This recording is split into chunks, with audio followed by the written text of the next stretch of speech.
جو بھی اچھے عمل کرے چاہے مرد ہو چاہے عورت ہو وَهُوَ مُؤْمِن شرط یہ ہے کہ مومن ہو فَلَنُحْيِيَنَّهُ حَيَاتًا طَيِّبًا فرمایا ہم اسے پاکیزہ زندگی عطا فرما دیں گے، حیات طیبہ دے دیں گے اسے، پاکیزہ زندگی۔ شرط کیا ہے؟ من عاملہ صالحا نیک عمل کرے۔ کون سے عمل کرے؟ اٹھنا بیٹھنا کھانا پینا چلنا سونا جاگنا محتاط ہو اس کا، وہ نیکی کرے۔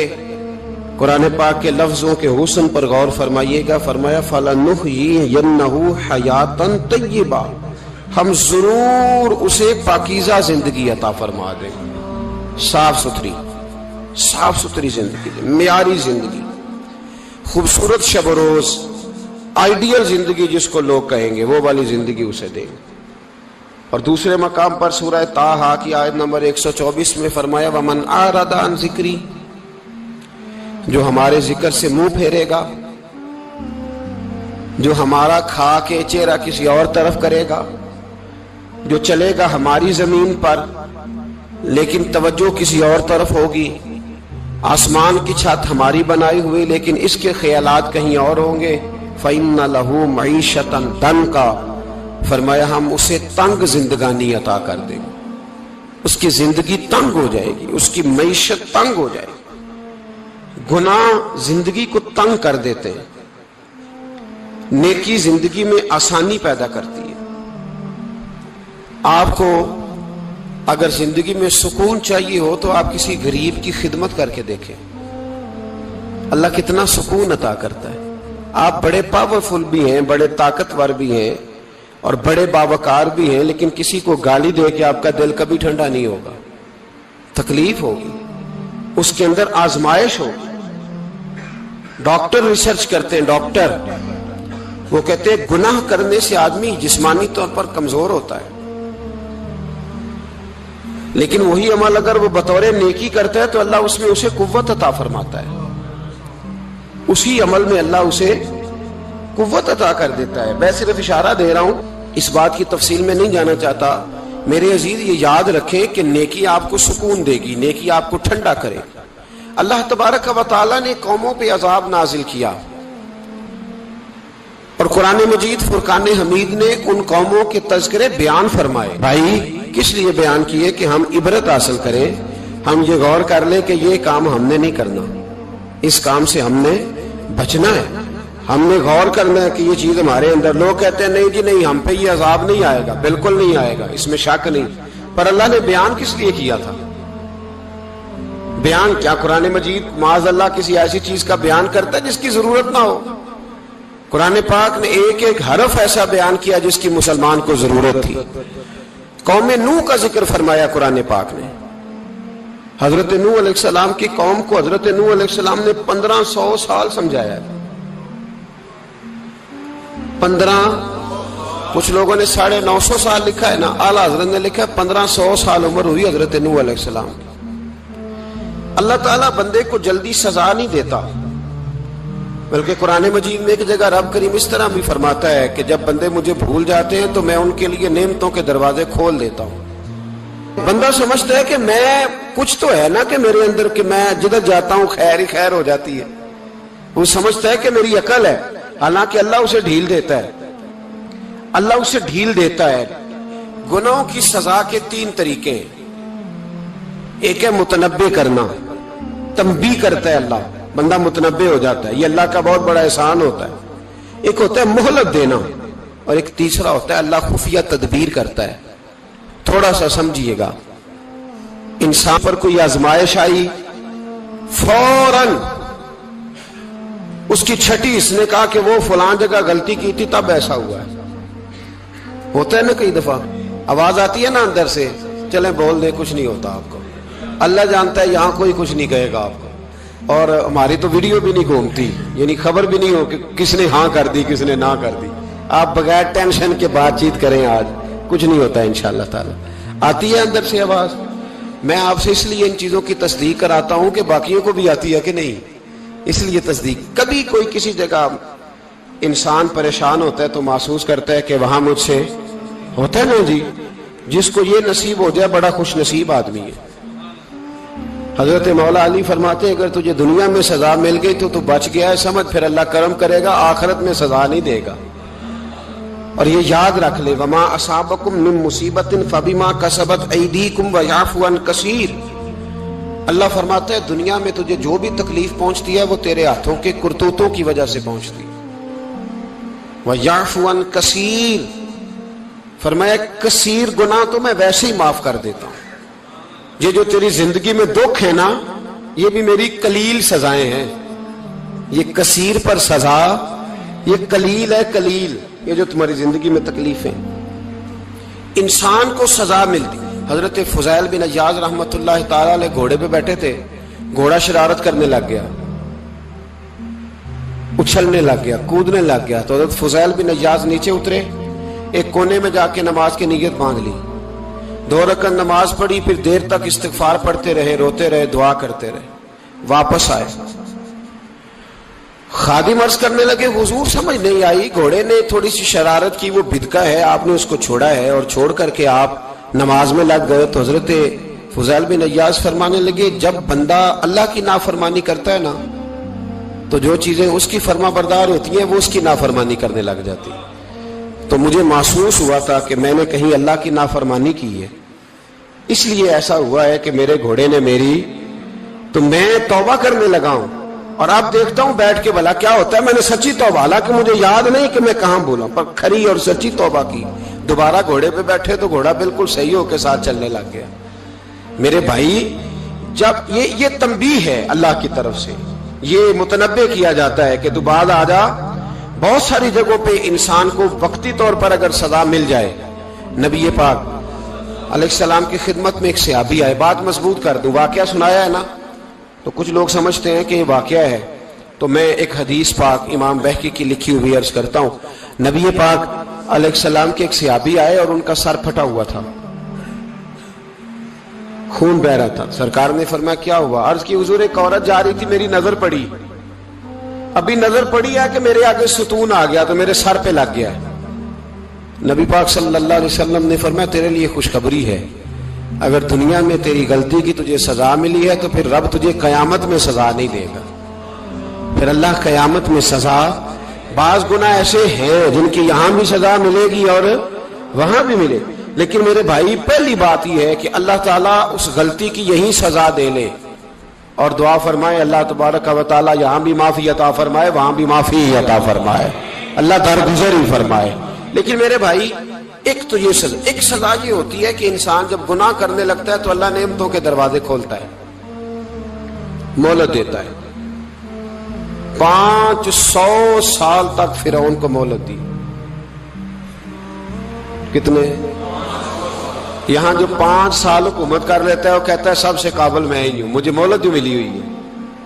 500 سال مہلت دی اللہ تعالیٰ نے، اور فرعون کی قوم پر پتہ عذاب کس طرح کے آئے تھے؟ ٹڈیاں مسلط کر دی اللہ نے۔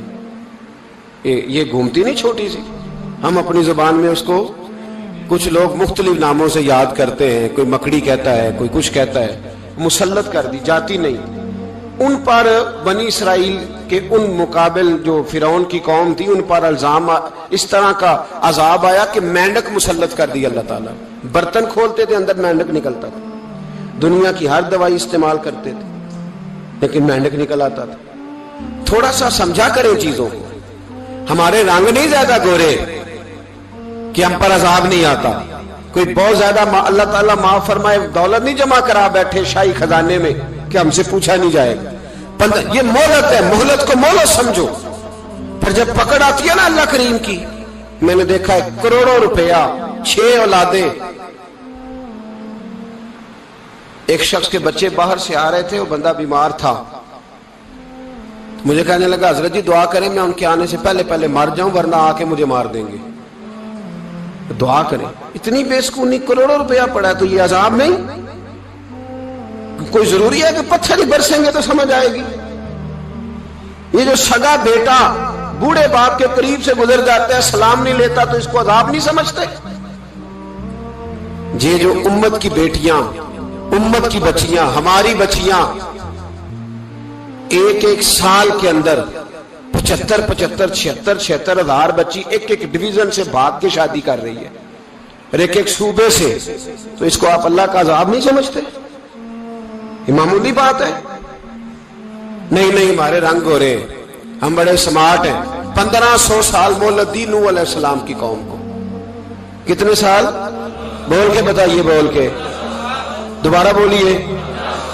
1500 سال۔ کوئی آدمی اپنی سمارٹنس پہ خوش نہ ہو جائے کہ 20 سال ہو گئے، میں تو نافرمانی بھی کر رہا ہوں، روٹی بھی پک رہی ہے، میں تو حرام بھی کھا رہا ہوں، پھر بھی سب ٹھیک ہے۔ 1500 سال مہلت دی۔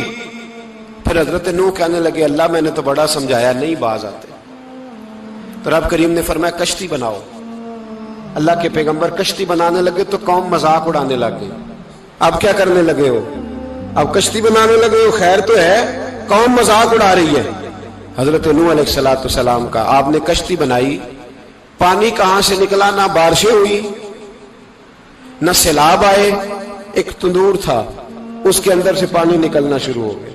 کبھی تندور سے بھی پانی نکلا ہے، پر جب نکالنے والا چاہتا ہے تو وہاں سے بھی ایک تندور سے پانی نکلا۔ اتنا نکلا، اتنا نکلا، اتنا نکلا کہ قوم ساری ڈوب گئی۔ قرآن مجید کے صفحات شہادت دیں گے کہ حضرت نوح کی قوم کا بچہ بچہ بہہ گیا، بچے صرف وہ تھے جو حضرت نوح کے ساتھ ہو گئے، تباہ ہو گئی۔ اللہ بے نیاز ہے، بے نیاز۔ 1500 سال مہلت ملے اور تو پھر بھی کہے رب بڑا کریم ہے، معاف کر دے گا۔ 1500 سال تجھے گنجائش دے اور تو کہے کوئی نہیں، بات معافی ملنی چاہیے ابھی بھی۔ میرے بھائی، حضرت صالح علیہ السلام کی قوم، حضرت صالح نے تبلیغ شروع کی تو کہنے لگے پہلے معجزہ دکھاؤ۔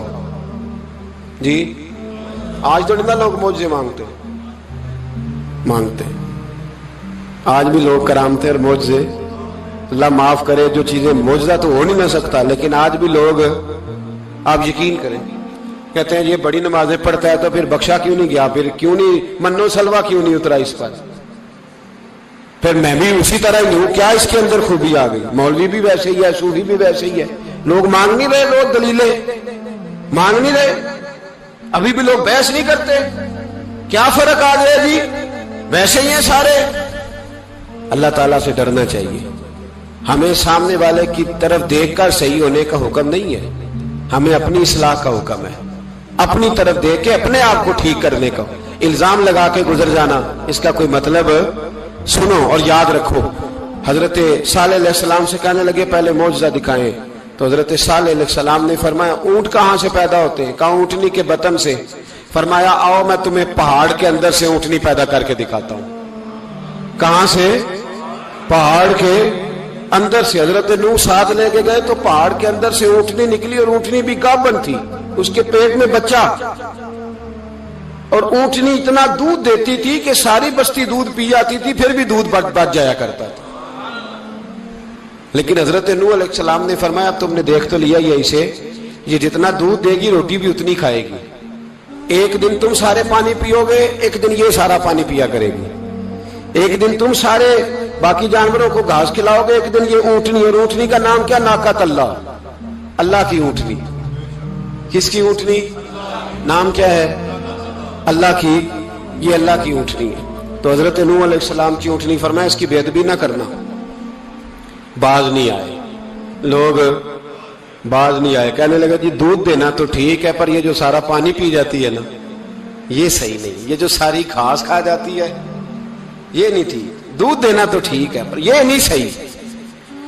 آپ نے فرمایا اسے کچھ نہ کہنا، اللہ کی اونٹنی ہے۔ میں کہا کرتا ہوں ان لوگوں نے ناقۃ اللہ کی بے ادبی کی، حضرت نوح علیہ السلام کی اونٹنی کی ٹانگیں کاٹ دی، صالح علیہ السلام کی۔ اور دیکھو اللہ بڑا بے نیاز ہے، اگر پیدا کرنا جانتا ہے تو حفاظت کرنی نہیں جانتا، لیکن رب کریم نے فرمایا نہ کرنا۔ انہوں نے ان کے پیر کاٹ دیے، کانوں پہ چھریاں لگائیں۔ اونٹنی جب مر گئی، اونٹنی اللہ تبارک و تعالیٰ کی وہ اونٹنی جب مر گئی تو حضرت صالح علیہ السلام کی قوم پر رب کریم نے زلزلہ بھیجا۔ اذا زلزلت الارض زلزالہا، جب زلزلے آئیں گے اور جب ان کا زلزلہ آنا زلزلہ آتا ہے نا، کیا کرتی ہے قوم؟ لا الہ الا اللہ، لا الہ الا اللہ، کلمے جاری ہو جاتے ہیں۔ بلکہ ایک دفعہ ایسا بھی ہوا کہ مسجدوں میں اعلان ہونے لگے زلزلہ آ رہا ہے. جو فجر کے لیے نہیں اٹھے زلزلے کے لیے وہ بھی اٹھ گئے. جن کا دعویٰ ہے نا میری سویرے آنکھ نہیں کھلتی، ان کی لگی نہیں کتنے گھنٹے، بعد میں بھی نہیں لگی. ٹی وی پہ اعلان ہوتے رہے کوئی نہیں آ رہا، سو جاؤ چپ کر کے. لیکن آنکھ لگی. موت سے تو ڈرتا ہے، اللہ سے ڈرتا ہی نہیں. موت کا خوف ہے، رب کا نہیں. زلزلہ آیا، ساری قوم تباہ ہو گئی. بتاؤ اگر ناقت اللہ کی گستاخی ہو تو اللہ ناراض ہو جاتا ہے، اور اگر اولیاء اللہ کی ہو، اگر اولیاء اللہ کی ہو تو رب ناراض نہیں ہوتا.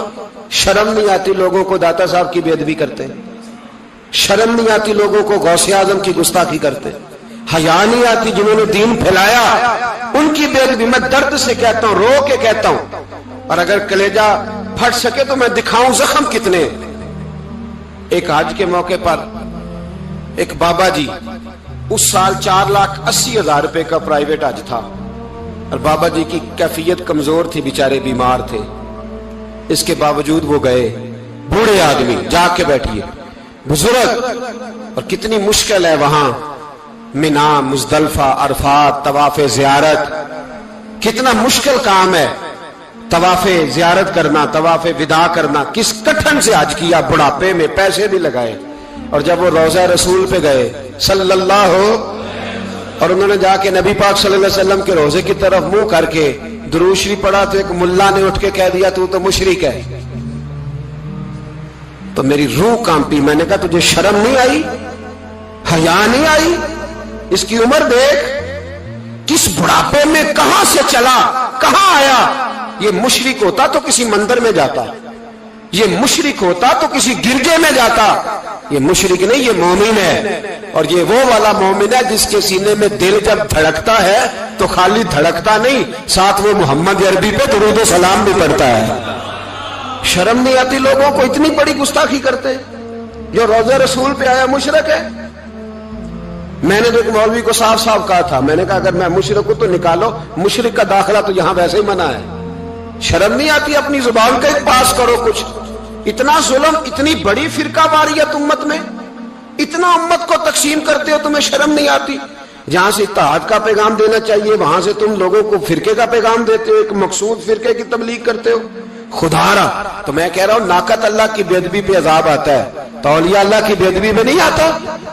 داتا صاحب ساری دن کی تبلیغ کرتے رہے، ایک آدمی نے اٹھ کے کہہ دیا جناب وہ تو شرک کا اڈا ہے، تو رب کریم ناراض نہیں ہوتا ان باتوں سے؟ ہمیں خیال کرنا چاہیے، اللہ سے ڈرنا چاہیے. ان چیزوں سے عذاب آتا ہے اور آ رہا ہے. اللہ تعالی ہمیں محفوظ فرمائے. اللہ ہمیں اس سے، قوم لوط پہ بھی عذاب آیا. ہم جنس پرستی، مرد مردوں سے بدکاری کرتے ہیں.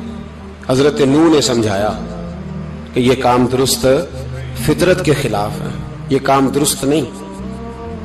جب انسان یہ کام کرتا ہے تو زمین اور آسمان کانپتے ہیں.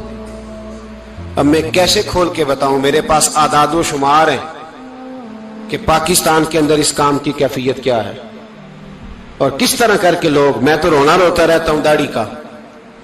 لوگ کئی دفعہ کہتے ہیں حضرت صاحب پہلے بھی آئے تھے تو داڑھی کی بات، پھر بھی آئے تو داڑھی کی بات. تو میں رونا روتا ہوں، اس لیے روتا ہوں کہ جو کلین شیو نوجوان ہوتا ہے وہ امرد کے حکم میں ہے، اس پر وہی حکم لگتا ہے جو عورت پہ لگتا ہے.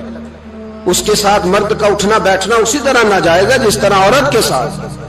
حضرت جنید بغدادی رحمت اللہ تعالی علیہ کے سامنے ایک شخص نے کہا وہ کتنا خوبصورت نوجوان جا رہا ہے، تو آپ فرمانے لگے تو حافظ قرآن نہیں؟ کہا ہاں. فرمانے لگے جا اپنے حفظ کی خیر بنا.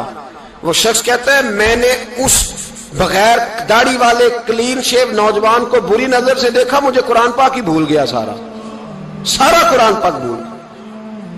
اور کتنے سال میں دعائیں کرتا رہا، بیت اللہ کے طواف کرتا رہا، میں یاد بھی کرتا تو نہیں ہوتا. کیسے؟ اب تو ہمارا نعت کہاں بیوٹی پارلر سے ہو کے آتا ہے. ہم کسی اور کو کیا پیغام ہے؟ وہ پیغام، وہ نظام، وہ طریقہ کار جس کا حکم تھا شریعت میں. قوم لوط پر عذاب آیا. صحیح بیٹھتے ہوں گے بچے جو موٹر سائیکلوں پہ بیٹھتے ہیں. میں نے گجرانوالہ کی سڑکوں پہ بچوں کو، نوجوانوں کو جو تماشے کرتے سرے عام دیکھا ہے تو مجھے ڈر لگتا ہے. اور کوئی روکنے والا نہیں، شغل ہو رہا ہے، ہنس رہے ہیں، اور سامنے عورتیں بھی ہیں، سب ہو رہا ہے. کتنی تکلیف کی بات. حضرت نوح کی قوم یہ کام کرتی تھی، قرآن پاک نے بیان کیا ہے. حضرت نوح نے سمجھایا، فرمایا رب کریم نے تمہیں اپنی خواہش پوری کرنے کے لیے جائز طریقہ عطا فرمایا، عورتوں سے نکاح کرو، اور اس نکاح کی برکت سے جو اللہ تمہیں اولاد دے گا اس کو اللہ تبارک و تعالیٰ تمہارے لیے باعث بخشش بھی فرمائے گا. لیکن جب قوم نہ مانی تو جو قوم میں لوط کا عمل کرے اس کا علاج قرآن نے بیان فرمایا کہ آسمان سے پتھر برسیں گے. پھر پتھر برسے اور جن کے بڑے بڑے اچھے دماغ تھے ان کے دماغ چکنا چور کر دیے گئے، تباہ کر دیے گئے، ان کے دماغ زمین پر بچھاڑ دیا گیا.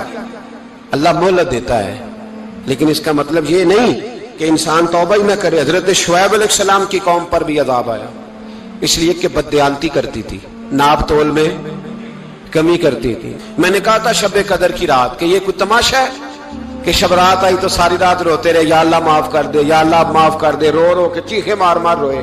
شب قدر آئی تو پھر چیخے ماری، ساری رات روئے. تو جس بندے کا پروگرام ہی نہیں سویرے بدلنے کا، دکان پہ بیٹھ کے پھر وہی ناپ تول میں کمی، پھر وہ اللہ تعالیٰ معاف کرے. میں ایک مضمون پڑھ رہا تھا تو وہ فوڈ کے اسپیشل لوگ تمہیں لکھا تھا مہربانی کرو ملاوٹ ہی اچھی چیز کی کر لو، مرچ میں کیری تو نہ ملاؤ اینٹوں کی، وہ تو بیمار کرتی ہے، وہ تو خون کی آنتوں کو روک دیتی ہے. وہ کہنے لگا، اور وہ کہتا میں تمہیں بتاتا ہوں کون کون سی چیز ملائی جا سکتی ہے، وہ ملا لو. خدا را اس قوم پہ رحم کرو، مہربانی. ایک دوست ہے ہمارے، میں وزیر آباد میں ان کے گھر بیٹھا تھا تو ایک میڈیکل، میرا کسی شخص پہ اعتراض کرنے کا میں مجموعی بات کرتا ہوں. میں ایسے ڈاکٹروں کو جانتا ہوں جو اللہ تعالیٰ فضل کرے سچ مچ کے نیک ہیں، اچھے لوگ.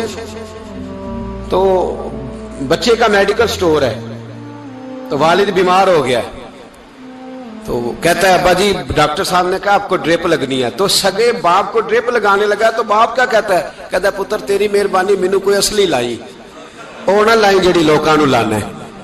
اب وہ پیار سے سنا رہا ہے بات.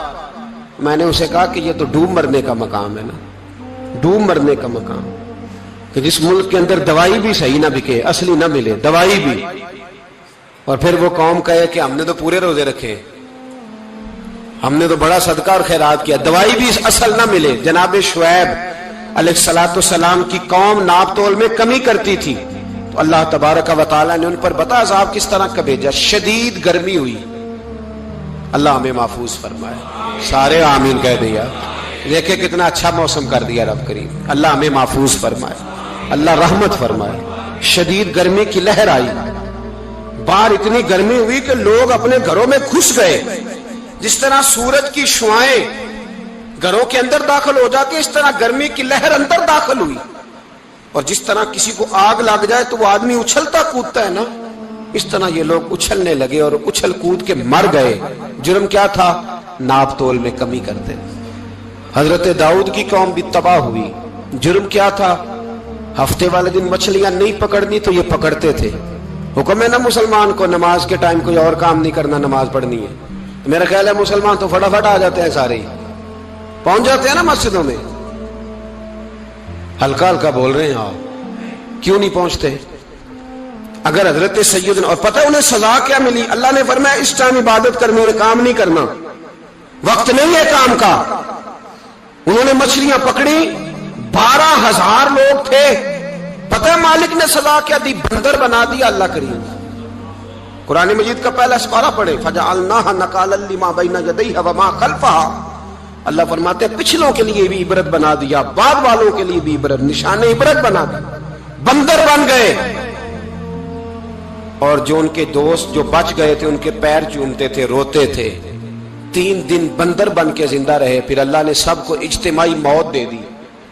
اگر مسلمان سے اللہ کہے کہ نماز کے ٹائم کاروبار نہیں، جمعے کے ٹائم کاروبار، تو مسلمان کہتا ہے نہیں مجھے مہلت ملی ہوئی ہے.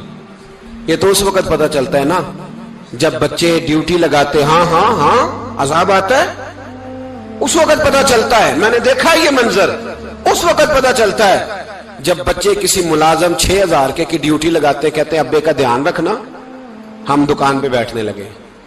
پھر اسے سمجھ آتی ہے اگر میں نماز کے ٹائم مسجد میں ہوتا تو آج میری اولاد میری خدمت میں ہوتی. میں نماز کے ٹائم مسجد نہیں گیا تو بچوں نے 6,000 کا ملازم بٹھایا ہے، ابا جی کا خیال رکھ، ایک نرس بلائی ہے، تو خیال رکھ۔ کدھر ہوتے ہیں مسلمان نماز کے ٹائم؟ ایک عیسائی نے اعتراض کیا ہے، سنیں، وہ کہتا ہے مجھے لگتا ہے مسلمانوں کے 3 خدا ہیں۔ مسلمان اڑ گیا، کہنے لگا نہیں ہمارا تو ایک ہے، کہا نہیں 3 ہے، معاذ اللہ استغفر اللہ، ہمارا ایک ہے۔ کہنے لگا نہیں میں ثابت کرتا ہوں، ایک تمہارا خدا 5 نمازوں کا ہے، ایک رمضان کا ہے، ایک عید کا ہے۔ لگتا ہے معاذ اللہ عید والا زیادہ تگڑا ہے، تم زیادہ آتے ہو،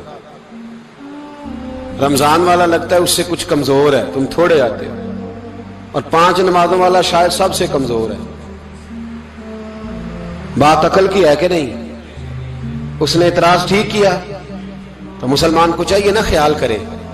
ایک یہودی نے لکھا تھا، اس نے کہا تھا جس دن مسلمانوں کی تعداد فجر کی نماز میں اتنی ہو گئی جس دن جتنی جمعے میں ہوتی ہے، اس دن نہ کوئی یہودی سازش کرے گا نہ کوئی عیسائی تلوار نکالے گا۔ شرط یہ ہے کہ یہ اسی طرح فجر پڑھنے آئے جس طرح جمعہ پڑھنے آتے ہیں، تو پھر کوئی شخص بھی ان کو کسی جگہ شکست دے سکتا تو ہمارے گناہ ہمیں پریشان کرتے ہیں۔ یہ جتنی آزمائشیں ہیں ان کے پس منظر میں گناہ ہیں۔ ہماری زندگی کے اندر جتنی تکلیفیں، ہماری پریشانیوں کا سبب ہم خود ہیں۔ بہت ساری جگہوں پہ ہم غلطی کرتے ہیں، اس کی ہمیں سزا ملتی ہے، غلطی کی سزا۔ ایک نوجوان نے مجھے بڑی گہری بات سنائی، میرا قریبی تعلق تھا، کہنے لگا گھر میں بڑا مسئلہ ہے، بڑی پریشانی ہے، ماں اور بیوی کا ماحول اتنا سخت ہو گیا ہے کہ نمٹ نہیں سکتا۔ آپ یقین کریں میں نے ڈیٹیل سے ساری چیز کو سٹڈی کیا، میرے پاس اتنا وقت نہیں ہوتا، پھر بھی میں نے اس فیملی کو پورا پڑھا تو غلطی نوجوان کی نکلی، نہ اس پہ اماں اعتبار کرتی ہے نہ بیوی اعتبار کرتی ہے۔ اس نے جھوٹ بول بول کے اس طرح کی ماحول پیدا کر دیا ہے کہ کوئی اس پر اعتماد کرنے کو تیار ہے۔ اگر آپ ناراض نہ ہو تو ایک بات کروں، پتہ ہے گھر میں ماحول کب خراب ہوتا ہے؟ باہر والے ہماری تقریر سنتے ہیں، گھر والے ہمارا عمل دیکھتے ہیں۔ جب وہ دیکھتے ہیں نا کہ یہ کس طرح کا شخص ہے، اس کے رویے، اس کا کردار، اس کا لب و لہجہ کتنا برا ہے اور یہ کردار کا کتنا کمزور ہے۔ اعلیٰ حضرت فرمایا کرتے تھے نیک وہ ہوتا ہے جس کی تنہائی صاف ستھری ہوتی ہے، اس لیے ماحول بگڑ جاتا ہے۔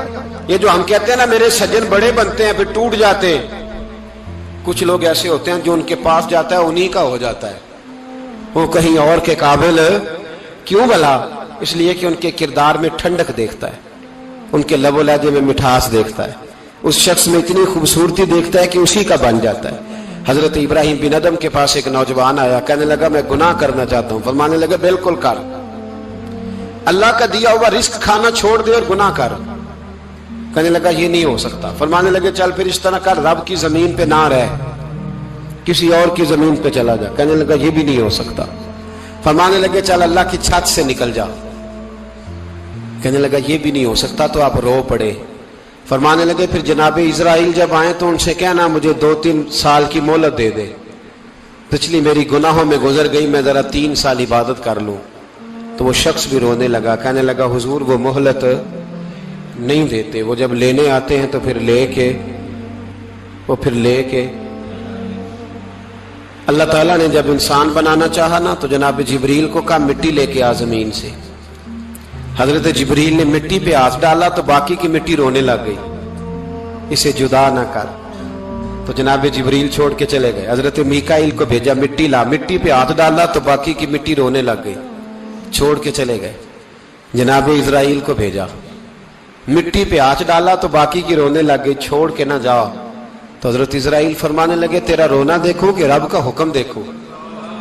وہ لے گئے، جب پیش کی تو رب کریم نے فرمایا اسرائیل جان نکالنے کی ڈیوٹی بھی تیری، تو مٹی کو لے آنا، باقی مٹی روتی بھی رہے تو روتی رہے، جب میرا فیصلہ آ جائے تو پھر اس میں کوئی گنجائش، ہم کھاتے بھی اللہ کا ہیں، نافرمانی بھی اس کی کرتے، زمین پہ بھی اس کی چلتے ہیں، نافرمانی بھی اس کی کرتے، حکم کسی اور کا مانتے، چھت پہ رب کریم کی رہتے۔ اس طرح نظام نہیں چلتا۔ میرے بھائی یاد رکھ لو، گناہوں کی سزا ملے گی، زندگی تنگ ہو جائے، یہاں بھی آزمائش ہوگی اور وہاں بھی۔ میں نے درس پہ کہا تھا، پھر بات کہتا ہوں، یہ میں اپنے لیے کہہ رہا ہوں، توجہ ہے میری بات پر۔ دعا فرمایا کریں کہ جو کچھ ہم نظر آتے ہیں اللہ ہمیں ویسا بننے کی توفیق بھی عطا فرما۔ اللہ ویسا بننے کی، یہ مشکل معاملہ ہے، مشکل